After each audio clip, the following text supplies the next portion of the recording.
This is a fun little automaton. If you download these drawings off my website, I'll show you how to make it, and then you can make one too. I'm just taping two pieces of wood together. These are lime wood, I think about 8mm each. Just tape them square. This is just for cutting them, so that we get them cut exactly together. Good. There's the two bits taped together. Then I've drawn myself a fish with the outline. You can download this, or you can draw your own. It's not beyond the wit of man to draw this, really. But I'm going to stick this onto the block of wood, just with a bit of Prit glue or other makes, just as good, I suspect. Right.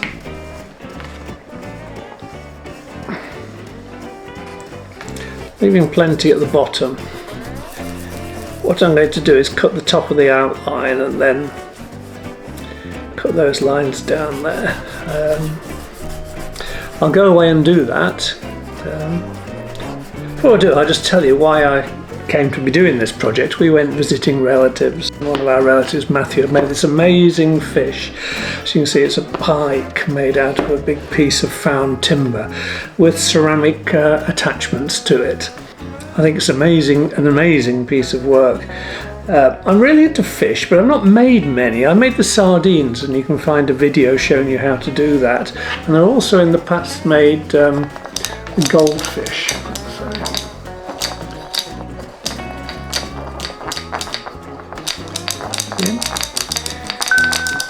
Which actually one of my most popular ever YouTube film was of the goldfish. It's over 250,000 views.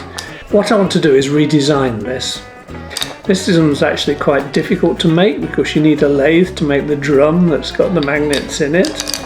And also there's quite a long distance between the drum and the fish, and so you need pretty strong magnets to get it to work very well. So this is my attempt at remaking it. So what I've done here, I've cut 4 lines down there to make the segments with a bandsaw. If you use a scroll saw, use a fairly wide blade because you need enough movement for the fish to bend, and also you may need to just sand it down a little with some fairly coarse sandpaper.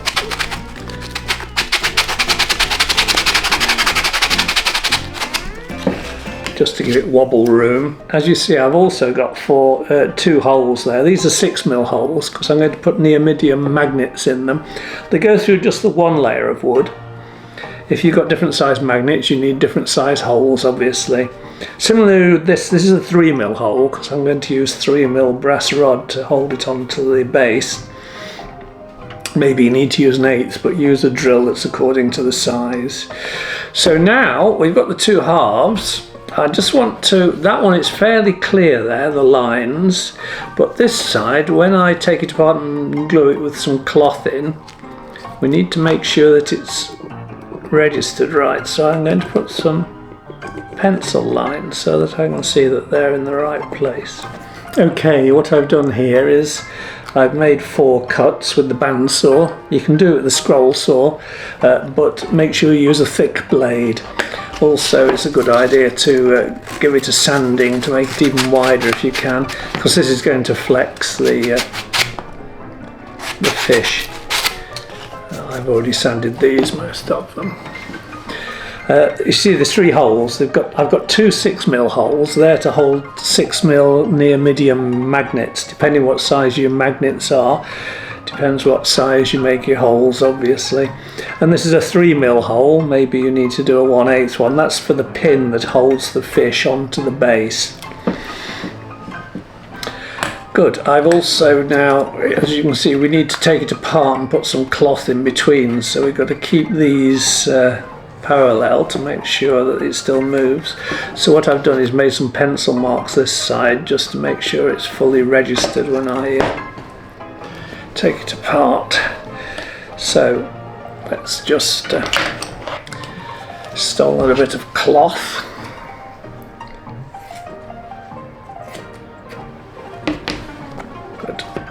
just slit one side of the tapes.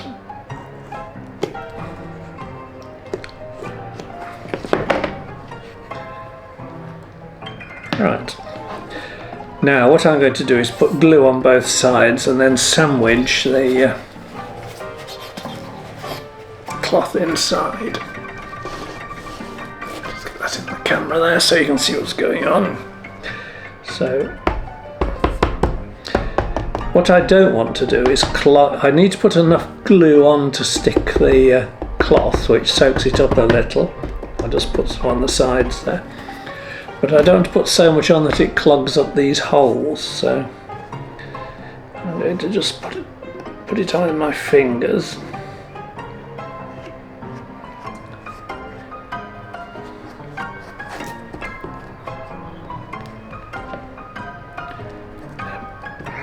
It's quite good stuff, this PVA glue. There's a rising number of uses for it, really.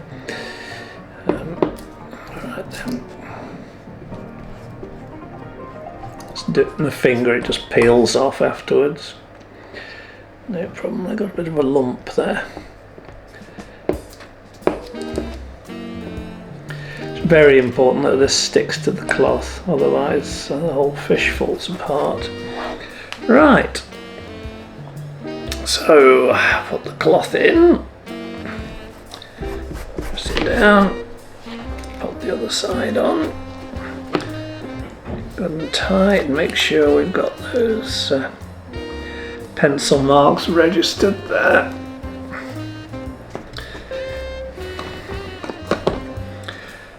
So you make sure that these lines here are measured up.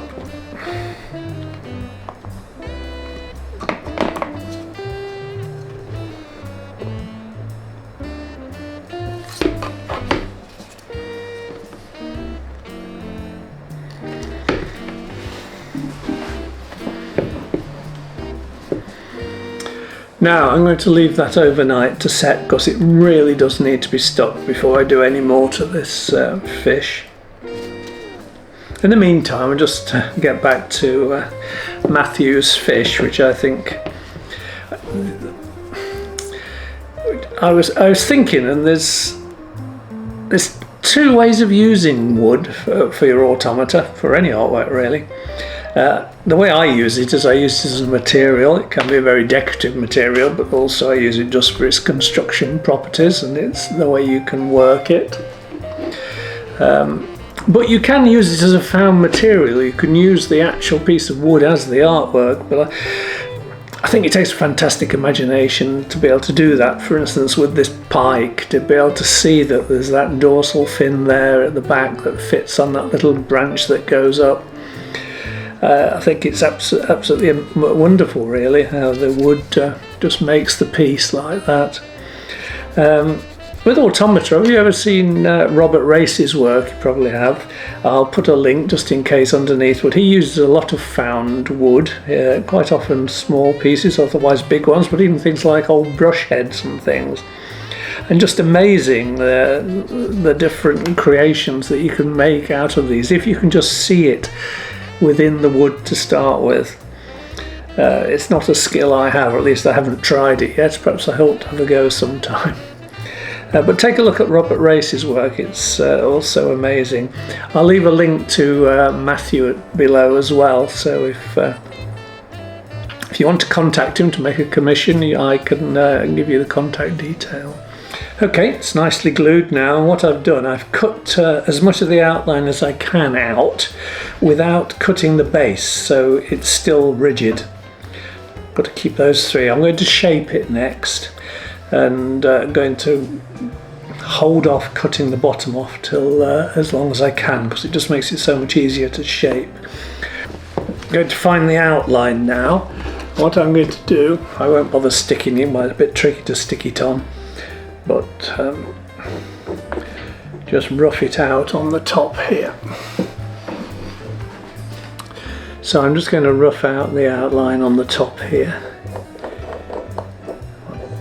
The fin at the top needs to be a bit thinner, and then the tail, of course.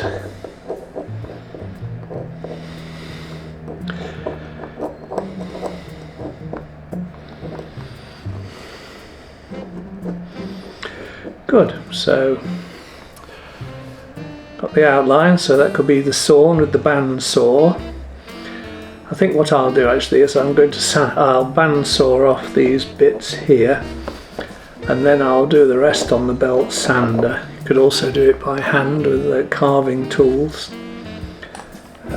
Sort of done it as much as I can now without cutting the bottom off.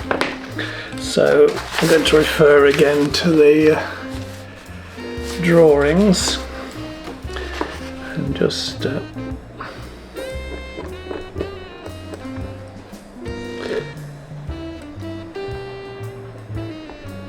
pencil in the shape and then saw that off.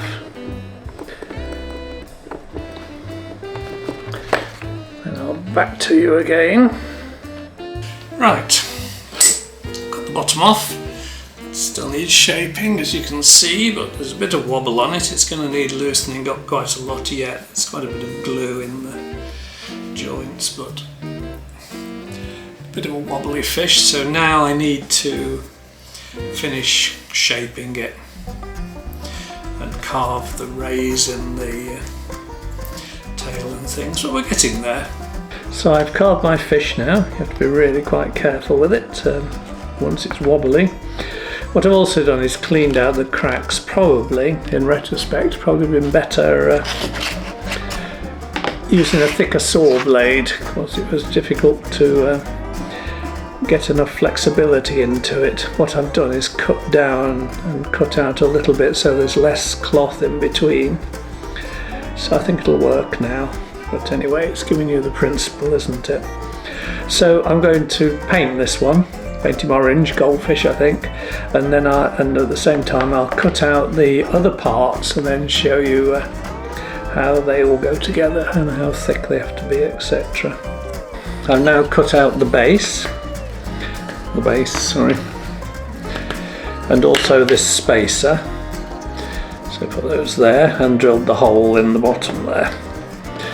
So what I can do now is push this,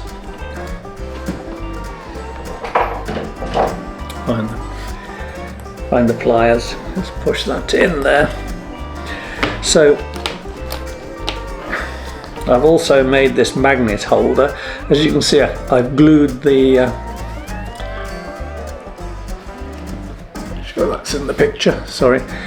I've glued the magnets on with super glue. They should hold. That's on 1.5mm plywood. Thinking about it though, what you could do is use a thicker piece of wood here and actually drill the 6mm holes in it to hold the magnets. That'll hold them stronger.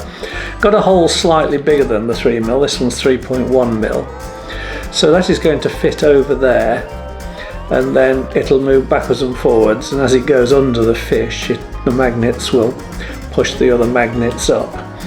I've made it though, so it'll go through the gap there, so we don't need to put it together until we've glued the top. So I've got the top here that I cut, and I've painted one side. I just spray painted it blue, and so that's going to go. Notice that this hole's slightly off centre, so make sure you get that the right way around. That's going to go on there. The important thing is that that pin is vertical. So what I'm going to do now is I'm going to glue this on the top here. This pin will still pull out, so I'll still be able to push this lever in afterwards. I also cut out a strengthener there, and it just makes the little bit where you push it bigger. As I say, I could have used a piece of wood that thick or a little bit thicker to start with.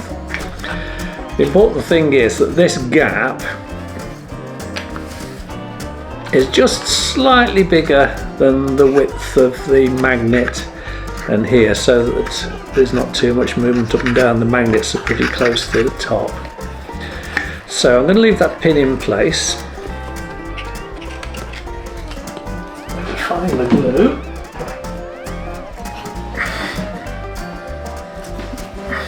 As you see, this is pretty roughly cut at the moment.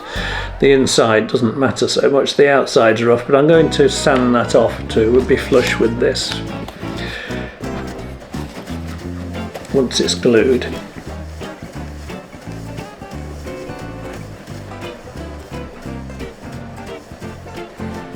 Good. So that pin's going to position it for us.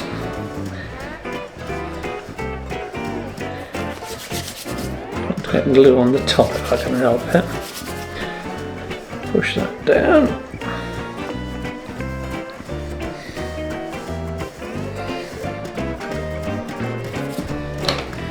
Get my handy clamps out.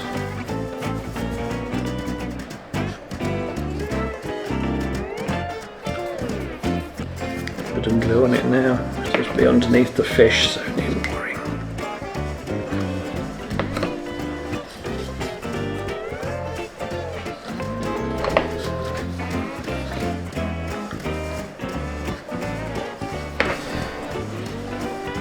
Good. It's nicely clamped down now. Just leave that for half an hour to dry. I'll then sand that round and we'll come back and finish putting it together and make sure that it works. I think I'll also, while I'm at it, I'll glue this onto there as well.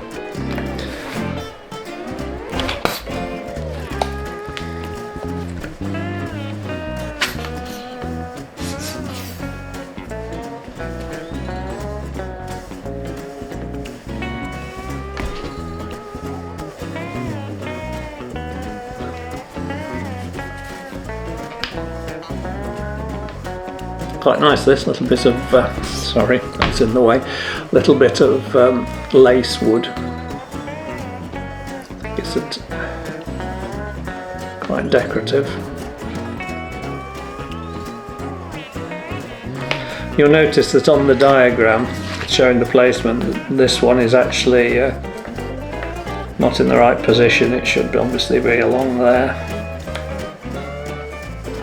These are super things, by the way. It's actually, I think they're made for decorating nails, but they're really great for making spots, like for on eyes and things. In fact, it's just drying, but I've just done the eye of the fish with it, and it's come out really nice. Just the black middle of the eye there.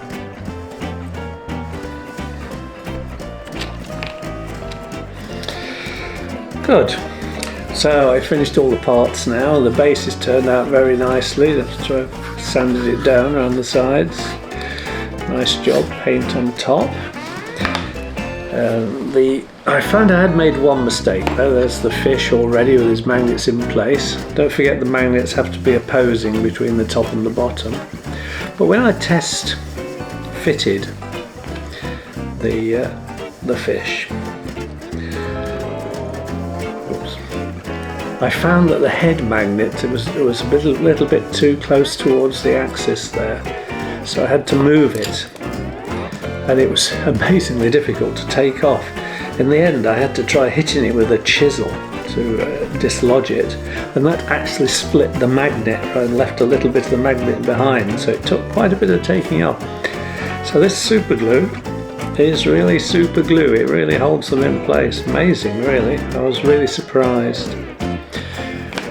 So we got the fish, we got the little axle. So what I'm going to do is first put this part in. It just fits in there. We'll have room for it. Just need to line the holes up.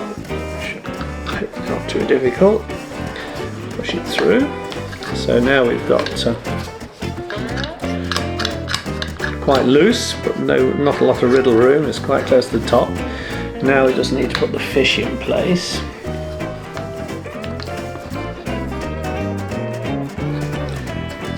The little brass rod is actually a little bit long. I might have to shorten that, but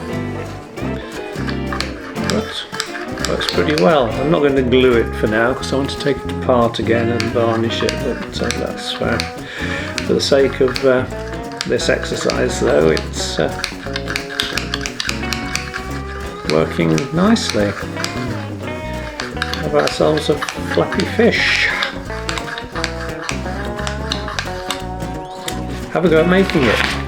You can download these plans. Remember to print them to 100%. There's little instructions on there and everything. You'll need to, I mean, it's a guide, so you have to work your way through it and make sure things fit as you go. And you can change some of the dimensions, no problem, to fit whatever materials you've got. Most difficult thing is making the fish, but be very careful when you're shaping it. You could just make a flat fish if you're not feeling confident enough to carve it, or you don't have the right sort of wood. Yeah,